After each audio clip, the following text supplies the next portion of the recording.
Татмедиа бинасында Тәртип радиосы ифтар мәҗлесе уздырды.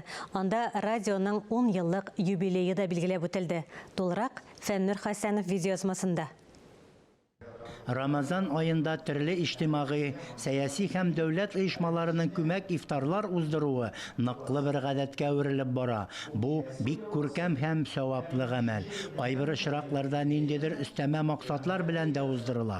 Тәртип радиосы үзенең ифтарын 10 еллык юбилее белән бәйләп, тәртипле ифтар дип атады. Шушы 10 ел эчендә бик күп эшләр дә башкарылды. Күренекле шәхесләребезне дә югалттык. Алар рухына да дуга кылыйк. Тоткан уразаларыбыз кабул булсын, диде радионың баш мөхәррире Ризалә Исмәгыйлова. Быел бит инде Тәртип радиосының 10 еллыгы.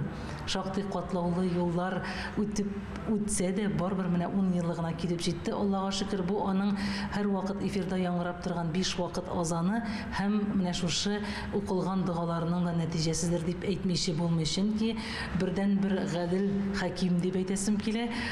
Теге Коръәнне бит инде яшәүнең, тормышның инструкциясе диләр. Шуңа күрә менә шул инструкцияга нигезләнеп, Аллаһ Тәгаләнең кушканнарын үтәп, дөньяда да, ахирәттә дә үзебезгә бары тик файда китерә торган гына эшләр эшли алсак иде дип телибез без хәзер. Тәртип бит инде ул Тукай әйткәнчә җанга мунча. Шуңа күрә әйтәсе сүзләрне менә шушы туган көн концертына кадәр, мәҗлесенә кадәр, ифтар мәҗлесенә җыелып, өлкәннәребезне шунда җыеп, бөтен аларның фикерләрен, киңәшләрен, тәкъдимнәрен тагын бер кат тыңлап, бу безнең үзенчә бер теге елларга нәтиҗәдә, алга план коруда. Ифтар мәҗлесенә радиода эшләгән, радио белән хезмәттәшлек итүчеләр чакырылган иде.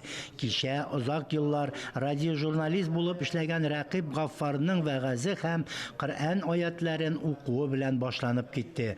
Ул уразаның асылын тагын бер кат искәртте һәм Рамазан айының әһәмияте турында сөйләде. Әлеге матбугат чарасының әһәмияте, аның эшчәнлегенең зурлыгы барыбызга да мәгълүм, аның үзенең тыңлаучылары барлыкка килде.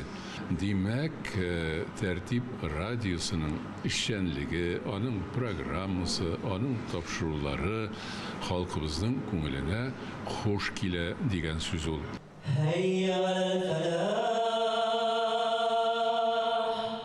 Кемдә кем ураза тоткан кешеләрне чакырып авыз ачтырса, ифтар мәҗлесе оештырса, ураза тоткан кешеләрнең савабы ул кешегә дә язылыр.